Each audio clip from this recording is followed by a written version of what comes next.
Hi everyone and welcome to the Nio Library Storytime. So I'm going to be reading two stories today and they are both, I have to say, two of my favourite stories. The first one is good old classic Harry McCleary from Donaldson's Dairy. You can't go much wrong with that one. And as you can see, I'm surrounded by lots of teddy bears. I'm sure many of you have been out spotting bears around the place, and I've got all mine here because I don't have a window that you can see from the street. Never mind, but here we go. Harry McCleary from Donaldson's Dairy. Off we go. Out of the gate and off for a walk went Harry McCleary from Donaldson's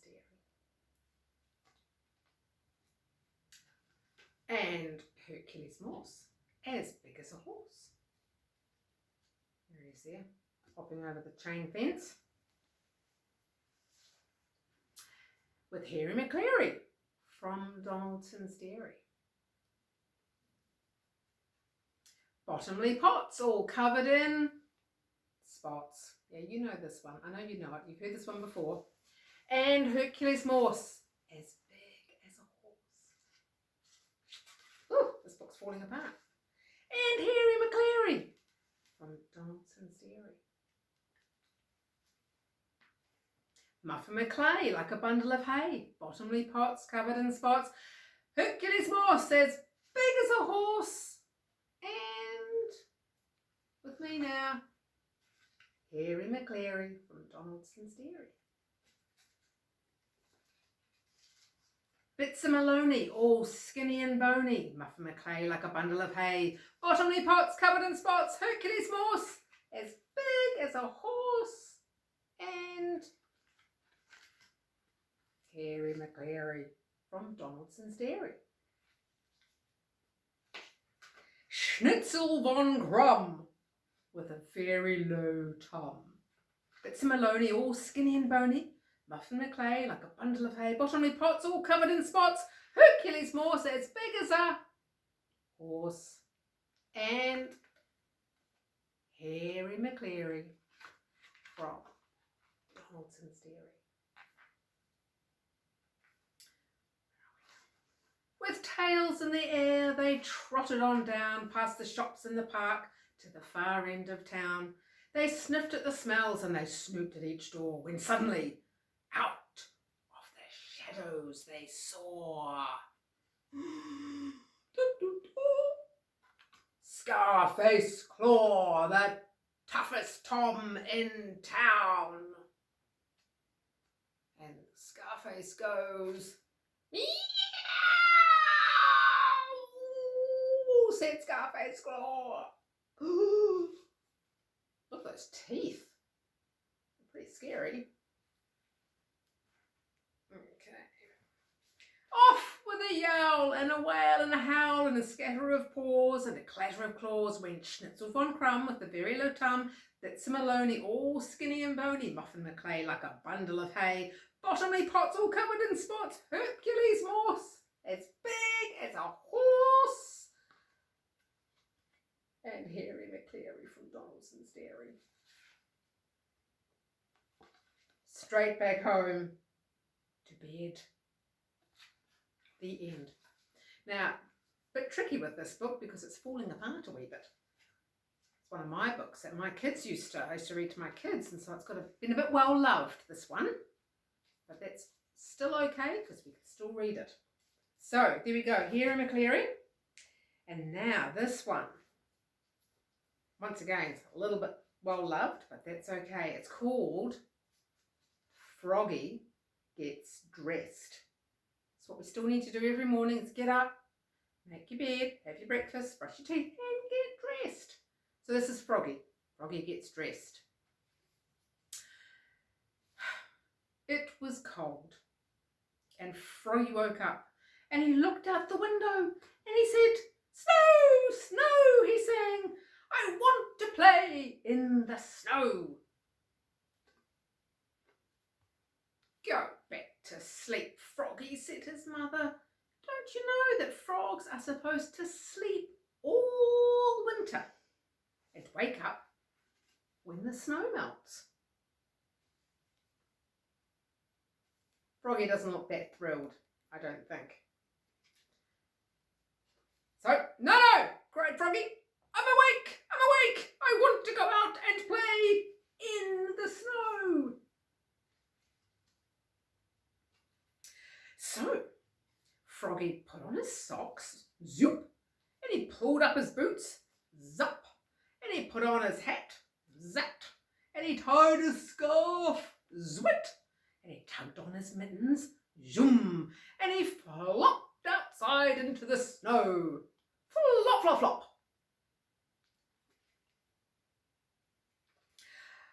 Froggy! called his mother. What? yelled Froggy. Did you forget to put something on? Froggy looked down. Oops! I forgot to put on my pants. He flopped back inside, flop, flop, flop.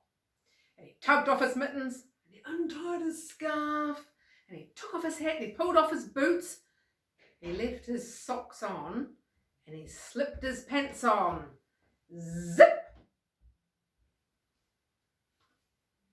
Then he pulled up his boots, zup, and he put on his hat, zat, and he tied on his scarf, zwit, and he tugged on his mittens, zoom, and then he flopped outside into the snow. Flop, flop, flop. There he is, all ready to make a snowman. Throw snowballs. Froggy! called his mother. What? yelled Froggy. Did you forget to put something on? Froggy looked down. Oops, he cried. I forgot to put on my shirt.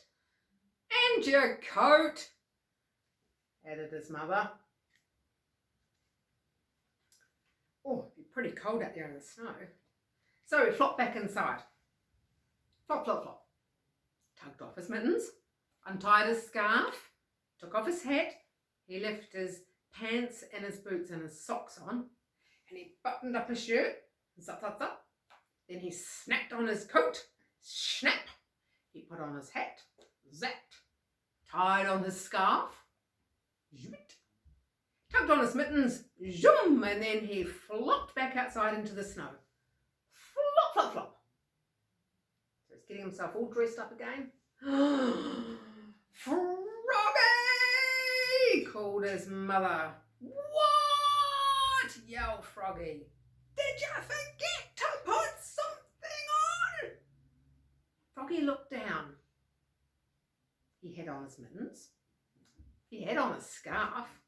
He had on his coat and his shirt, his pants and his boots and his socks. And he reached up. Yeah. Got on my hat. What could be missing? There he is, checking everything. What's he missing? What do you think he's missing? Your underwear! His mother laughed. Oops! cried Froggy, looking more red in the face than green. He flopped back inside, flop, flop, flop, tugged off his mittens, untied his scarf, unsnapped his coat, unbuttoned his shirt, unzipped his pants, pulled off his boots, took off his socks. He left his hat on, and then he slipped his big red long johns on with a zip of elastic, pulled them all the way up like a big onesie, and then he put on one sock, zoop. And he pulled on one boot, zop. Then he tugged on one mitten, zoom. And he started to tug on the other one, but he let it drop and he said, I'm too tired.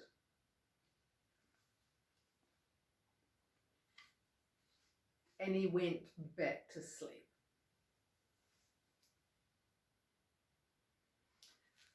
Good night, Froggy. So there we go. That's Froggy Gets Dressed. Now, to finish with, I'm going to read a little bit from this book here called The World's Laziest Duck.